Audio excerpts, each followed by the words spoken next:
Du Fils et du Saint-Esprit, un seul Dieu, Amen. Aujourd'hui, c'est le dimanche de Thomas. C'est une fête dans l'Église. Et une fête qui concerne le Christ. Parce que dans l'Église, il y a 14 fêtes pour le Christ. 7 grandes fêtes, à partir de l'Annonciation jusqu'à la Pentecôte, passant par la naissance et la théophanie, le rameau, Pâques et Ascension et Pentecôte. Mais il y a 7 autres petites fêtes concernant le Christ, et parmi ces fêtes-là, il y a le dimanche de Thomas. Thomas, le Christ, l'Évangile nous parle de 10 fois 10 apparitions de Christ. Il était apparu beaucoup, mais l'Évangile, elle a mentionné en détail, un peu en détail, 10 apparitions qui commencent par Marie de Magdala et finit à tous les disciples le jour de l'Ascension. Et parmi cette apparition, aujourd'hui, 8 jours après la résurrection, il était apparu spécialement pour Thomas. Il nous aime, le Christ. Il ne veut pas laisser quelqu'un dans les doutes. Jamais.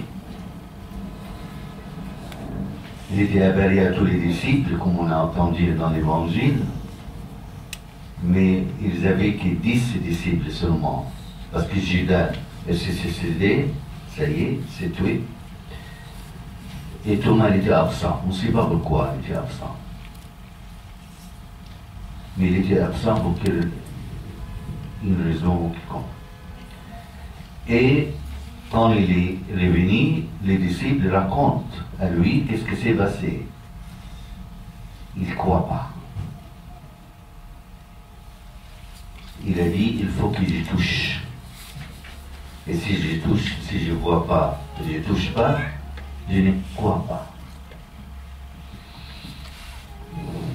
Et le Christ ne veut pas laisser Thomas dans les doutes.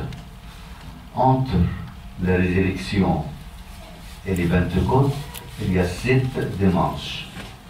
Le premier dimanche aujourd'hui, c'est le dimanche de Thomas. Et tous les restes des dimanches, on parle du Christ ressuscité. On parle le deuxième dimanche, le Christ est le pain de la vie. Troisième dimanche, on parle du Christ comme eau vivante. Quatrième dimanche, on parle du Christ qu'il est la lumière du monde.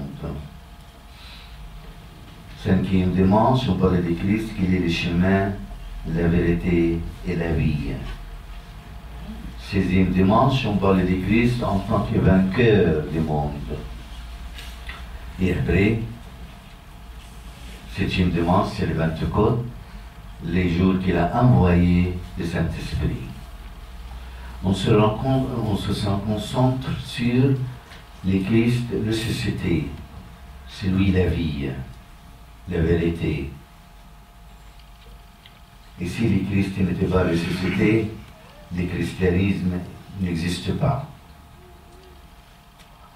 Il faut qu'il meure, crucifié, ressuscité le 3e jour. Il est resté 40 jours avec les disciples jusqu'à l'Ascension. Et attention, parce que beaucoup de monde demande qu'est-ce que c'est l'histoire de l'Église? Pourquoi on fait l'Église comme ça? Pourquoi les icônes? Pourquoi l'encens? Pourquoi les sacerdoces? Pourquoi les bougies? Pourquoi l'inclusion des malades? Pourquoi les carèmes? Pourquoi tout? Ils demandent. Et quelquefois, ils disent, c'est pas écrit. C'est pas écrit dans l'Évangile, on doit faire ça et ça et ça. Et pour ça, on a entendu aujourd'hui, dans l'Évangile, des gens. Jésus a opéré sous les yeux de ses disciples bien d'autres signes qui ne sont pas rapportés dans ces livres.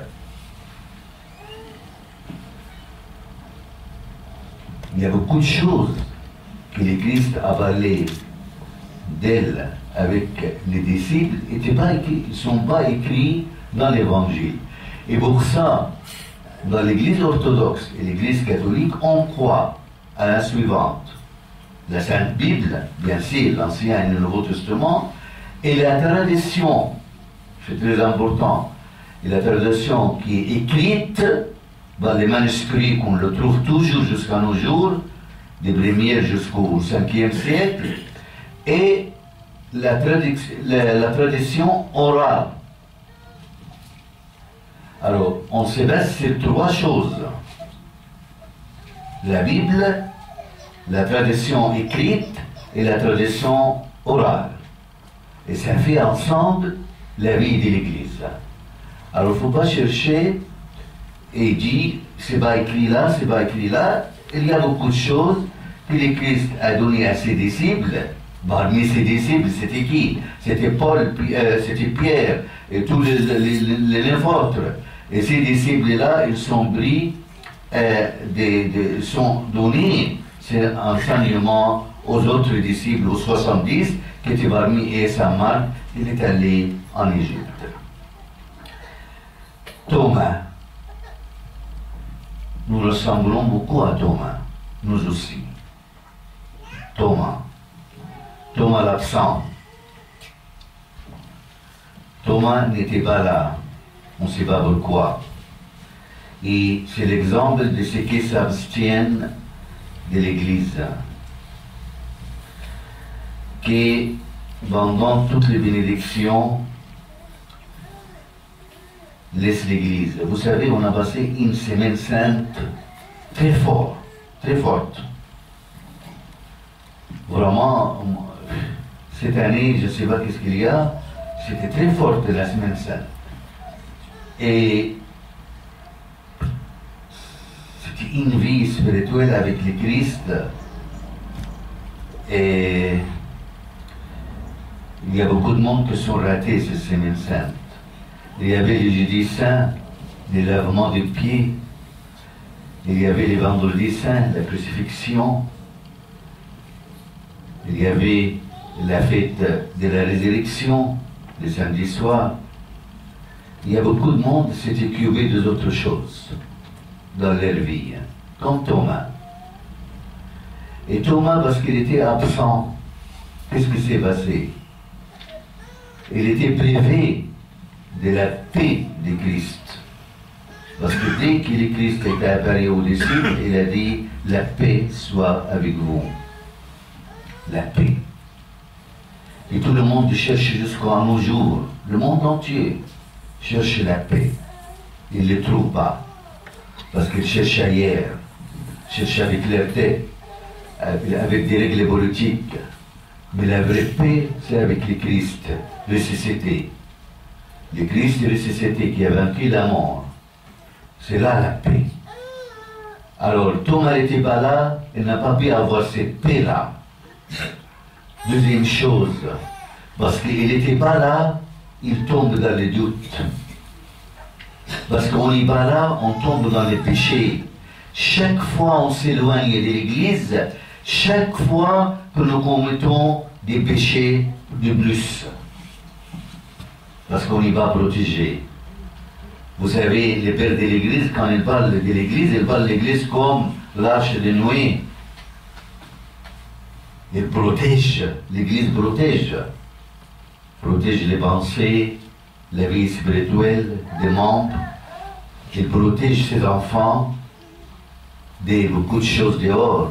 Dans l'Église, là, quand on sort, autre enseignement. Dans les écoles, autre enseignement. Dans l'école, ils sont tous communistes, presque, athées, dans les écoles. On ne peut pas parler de religion.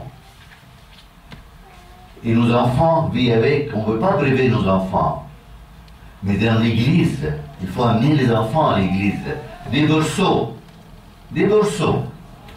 Pour apprendre, il ne faut pas être absent. Moi, je suis triste pour beaucoup de familles qui privent les enfants de tout l'événement de l'église. événement spirituel qui donne la vie vraiment. Alors Thomas n'était pas là. Et parce qu'il n'était pas là, il s'est privé de la paix de Christ, et en plus, il tombe dans les péchés. Il dit non, je ne crois pas. Il faut que je touche les plaisirs de Christ. Alors, pour ça, on donne la première qualité à Thomas, on dit Thomas l'absent. Thomas l'absent. Dans la chambre haute. La chambre haute, c'est la première église. Et vous savez, la chambre haute, c'est qui? C'est la maison de Saint Marc et de sa mère Marie. Marc-Jean, ou Jean-Marc. Et c'est la maison de Saint Marc. La première église fondée sur la terre, le Jeudi Saint, c'était la maison de Saint Marc qui est allé en Égypte. Ouais, c'est joli, hein? Et il s'est privé de la paix, et en plus, il tombe dans les péchés. Il n'a pas compris un verset très important. Sans la foi, il est impossible de lui plaire à Dieu. Il faut que nous avions la foi. Combien de fois la foi nous manque? Combien? Beaucoup de fois. Si nous avons un problème, si nous sommes malades, s'il y a des problèmes dans le travail, ou dans la santé, ou dans la maison, ou dans l'école, ou dans l'université, et il a oublié Thomas, qui connaît l'Ancien Testament, il a oublié Abraham. Abraham, moi quand j'ai lu l'histoire d'Abraham, c'est la plus grande foi sur la terre, Abraham. Parce qu'il lui donne un enfant, et lui dit votre descendance sera comme les sables de la mer, c'est-à-dire beaucoup, des milliers, des millions. Et après, il lui dit donne-moi ton enfant, offrande. Imaginons-nous, hein, enfin. C'est une promesse de Dieu, il va dire à Dieu, mais qu'est-ce qu'il y a? On me donne une promesse et après vous... Non. Il amène son enfant, il va avec les deux serviteurs. Mais il avait la foi, parce qu'il a dit quoi?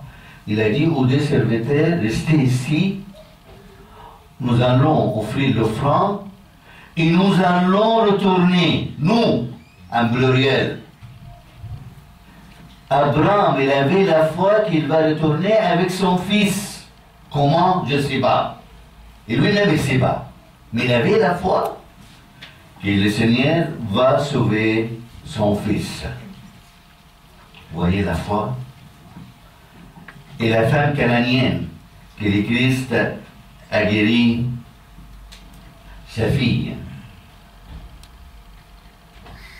Cette femme qui était canadienne. Et il avait la foi. Et le Christ a guéri sa fille.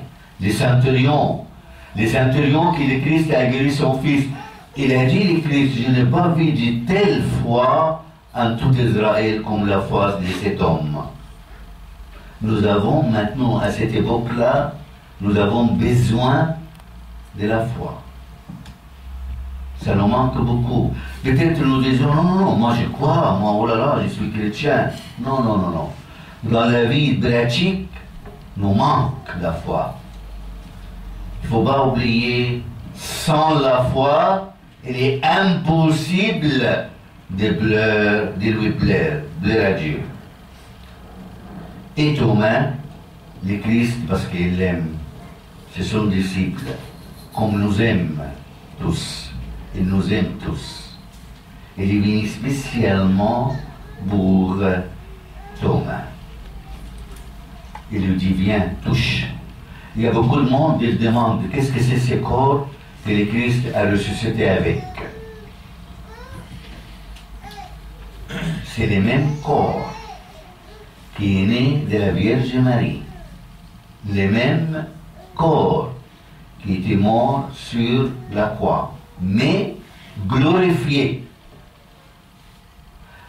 Le premier corps de la vie de Christ pendant 33 ans, il avait faim, il avait soif, il meurt sur la croix, mais après la résurrection, c'est le même corps, mais glorifié, c'est-à-dire jamais soif, jamais faim, il ne meurt jamais. On a compris là, le corps de Christ, on a compris les enfants, parce qu'on pose des questions. Le corps de Christ, c'est le même corps, et pour ça, il a gardé les blessures. Le même corps, mais glorifié. Le corps de sa vie sur la terre, c'est il mange, il boit, il avait soif, il avait faim, il pleure, il se fatigue, il meurt sur la croix. Mais le corps de Christ glorifié n'a jamais soif, n'a jamais faim, il ne meurt jamais parce que c'est Dieu vivant. Et pour ça, il a dit, viens et toucher. Alors, une bonne qualité quand même de Thomas. On avait Thomas qui a témoigné que celui-là qui est ressuscité, c'est son Seigneur et son Dieu. Il lui dit, mon Dieu et mon Seigneur et mon Dieu, et se prosterne devant lui. Thomas, moi j'imagine Thomas resté dans les doutes 8 jours presque, ou 5 jours, ou 4 jours enfin, dès son retour jusqu'à dimanche après la résurrection. Et vous allez voir qu'est-ce qu'il a donné de Christ à Thomas. Est-ce qu'il a donné des sermons, des paroles? Est-ce qu'il a donné un livre? Est-ce qu'il lui dit, tu ne te rappelles pas Thomas? J'ai ressuscité Lazare, j'ai guéri les malades, j'ai fait les multiplications des 5 pains, des 2 poissons. Non, pas du tout. Qu'est-ce qu'il a offert à Thomas? Il a offert ses blessures. Il a passé son côte ouverte et les traces des clous sur ses mains. Les blessures de Christ, c'est très important, les blessures de Christ dans notre vie. Les blessures de Christ ressuscité, guérit les âmes troublées, les âmes dans les doutes, les âmes dans la peur. Les blessures de Christ ressuscité donnent la paix. Il a donné sa vie pour nous donner la vie éternelle. Il a donné sa vie pour nous donner la paix, la vraie paix et le rapport. Les blessures de Christ ressuscité ouvrent les portes fermées. Combien de fois on dit, ces choses-là, elle est fermée, cette porte, elle est fermée, la porte de travail est fermée, la porte des études est fermée, je cherche un appartement, les portes sont fermées. Regarde le Christ ressuscité, avec ses blessures, qu'il est venu spécialement pour Thomas. Et prie à lui, dis-lui, ouvre les portes. Vous savez, et les portes étaient enfermées très fortement. Hein. Les disciples avaient peur des Juifs. Mais le Christ, il n'y a pas de porte fermée pour lui. Et pour nous aussi, s'il est là, il ouvre toutes les portes en face de nous. Alors que le Christ, notre Seigneur, ressuscité avec ses blessures, enlève tous les doutes de nos têtes et nous donne la foi très forte pour continuer à vivre en tant que chrétien d'un Dieu qui est ressuscité le 3e jour, à lui la gloire éternellement. Amen.